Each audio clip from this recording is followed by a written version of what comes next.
आज हम वर्कशीट 22 में जैव प्रक्रम वाले पाठ को पढ़ेंगे। जैव प्रक्रम क्या होता है? जैव प्रक्रम को हम देखें तो सभी सजीवों में अनेक प्रकार की प्रक्रिया होती हैं और इन्हीं प्रक्रियाओं का अनुरक्षण अर्थात ठीक ठाक करना, मरम्मत करने की जो समस्त प्रक्रिया है वो सारी प्रक्रियाएं जैव प्रक्रम के अंतर्गत आ सकती हैं। अतः हम ये कह सकते हैं कि जीवों में होने वाली वह सभी प्रक्रियाएं जो अनुरक्षण का कार्य करती हैं जैव प्रक्रम कहलाती हैं। यहाँ पर देखें तो कई ऐसी अभिक्रियाएं हैं या क्रियाएं हैं जैसे पोषण, श्वसन, उत्सर्जन, परिसंचरण, वृद्धि एवं जनन आदि सभी प्रक्रियाएं जो हैं वो जैव प्रक्रम के अंतर्गत आती हैं।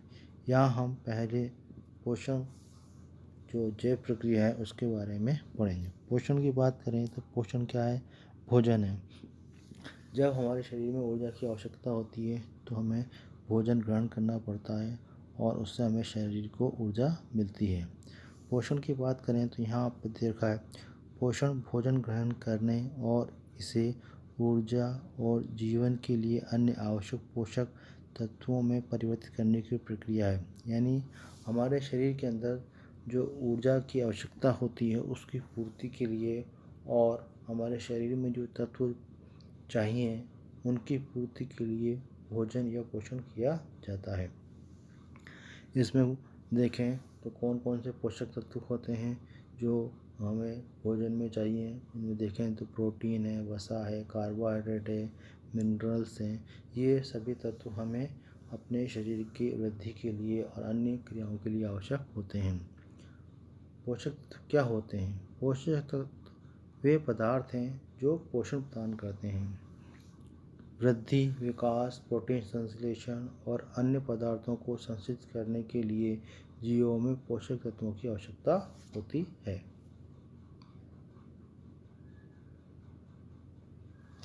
अब बात करते हैं पोषण विधि की। पोषण विधि क्या है? सभी जीवों में ऊर्जा तथा पदार्थ की सामान्य आवश्यकता समान होती है, लेकिन इसकी आपूर्ति विभिन्न विधियों से होती है। अतः पोषण की दो विधियां हैं, स्वपोषी पोषण तथा विषमपोषी पोषण।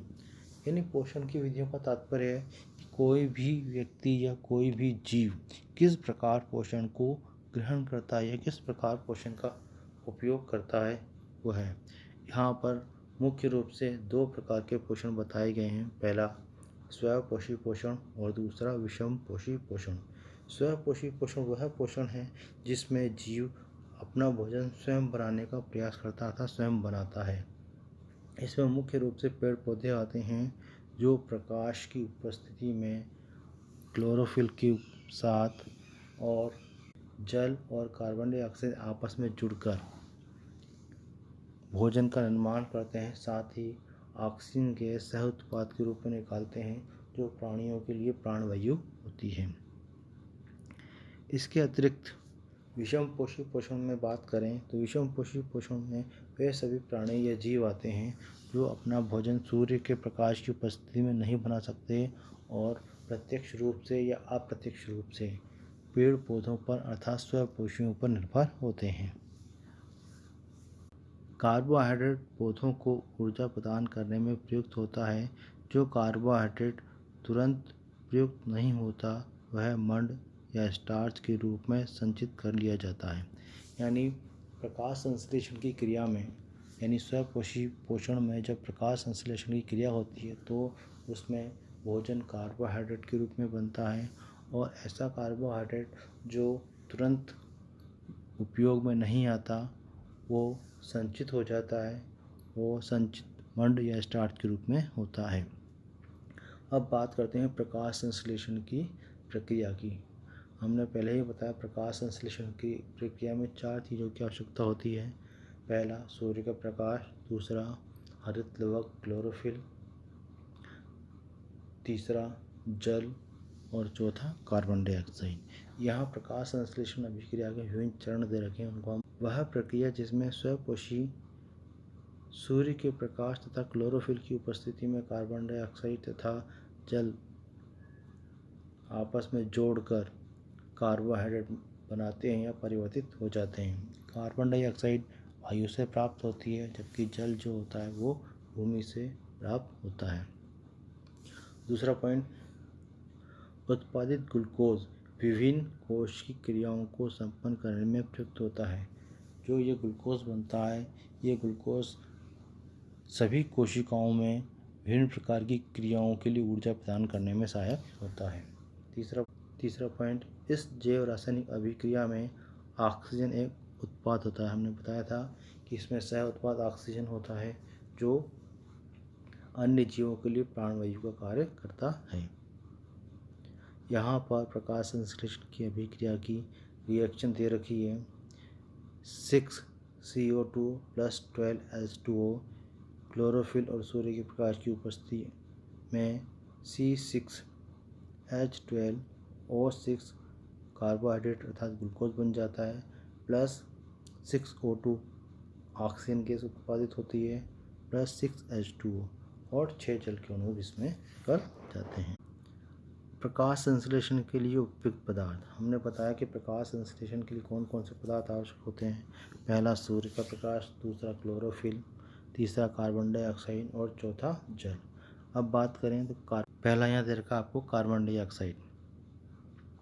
कार्बन डाइऑक्साइड स्टोमेटा अर्थात रंध्र के द्वारा पेड़ पौधों में प्रवेश करती है और ग्लूकोज के निर्माण के लिए कार्बन तथा ऑक्सीजन मुक्त करती है या ऑक्सीजन का स्रोत होते हैं। दूसरी बात करते हैं जल। जल पेड़ पौधों में मिट्टी के अंदर उपस्थित जल अवशोषित किया जाता है, अर्थात हम कह सकते हैं जल का अवशोषण जड़ों द्वारा किया जाता है। दूसरा पॉइंट, ग्लूकोज के निर्माण में यह हाइड्रोजन प्रदान करता है तथा ऑक्सीजन गैस को मुक्त करता है। यानी कार्बन डाइऑक्साइड गैस में से जो कार्बन और ऑक्सीजन होता है वो ग्लूकोज के निर्माण में काम आता है, और जल में से केवल हाइड्रोजन ही वह तत्व है जो ग्लूकोज के निर्माण में आता है। इसका ऑक्सीजन जो होता है वो वायुमंडल में मुक्त होता है प्राणवायु के रूप में। तीसरा पॉइंट, सूर्य का प्रकाश जो होता है वो क्लोरोफिल के द्वारा अवशोषित हो जाता है, और प्रकाश संश्लेषण की अभिक्रिया में इस ऊर्जा का स्रोत जो होता है एकमात्र सूर्य ही होता है।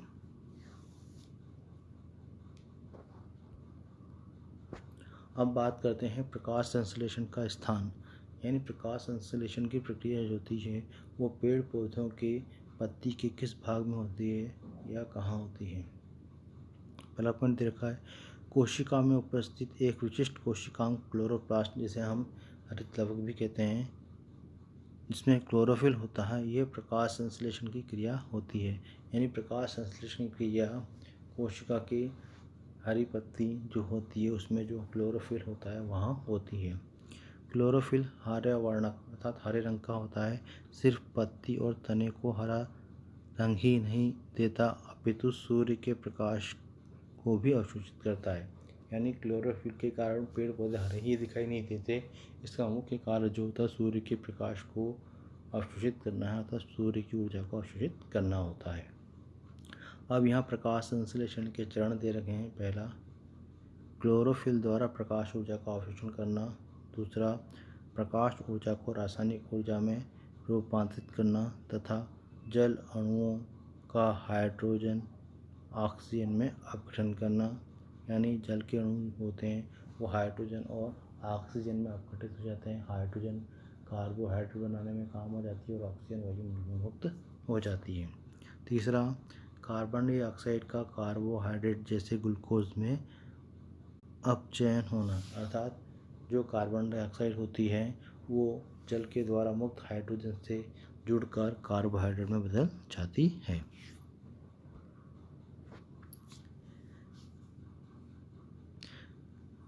यह आवश्यक नहीं है कि ये चरण तत्काल एक के बाद दूसरा हो।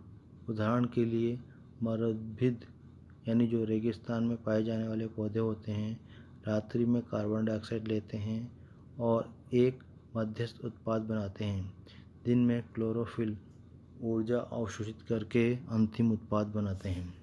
यानी वहाँ पर जो प्रकाश संश्लेषण क्रिया होती है वो कंटिन्यूस ना होकर रुक कर होती है, क्योंकि मध्यस्थ उत्पाद जो होता है वो ऊर्जा के अवशोषित होने के बाद ही अंतिम उत्पाद यानी कार्बोहाइड्रेट में बदलता है।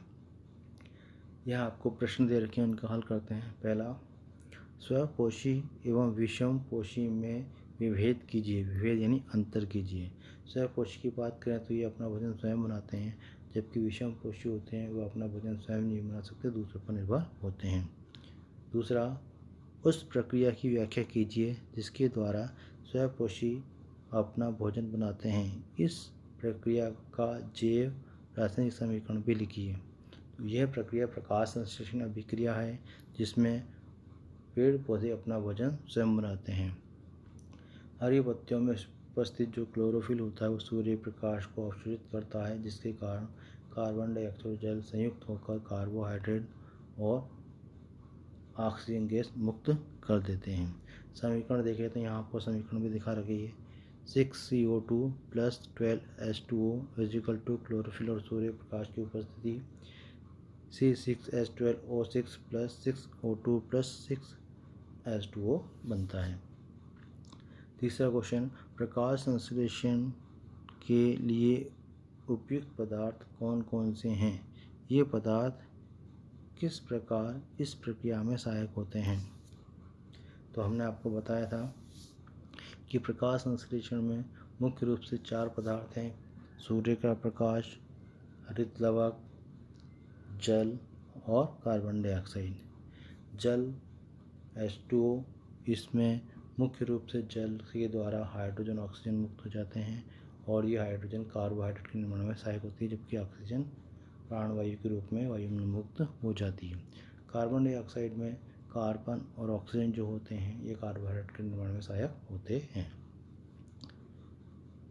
चौथा क्वेश्चन, प्रकाश संश्लेषण कहाँ होता है? तो प्रकाश संश्लेषण क्लोरोफिल में, अर्थात पत्तियों और तने के हरे भाग में जो क्लोरोफिल होता है वहाँ होती है। क्वेश्चन नंबर 5, प्रकाश संश्लेषण के विभिन्न चरण क्या हैं? प्रकाश संश्लेषण के विभिन्न चरणों की अगर हम बात करें तो 3 चरण दे रखे हैं।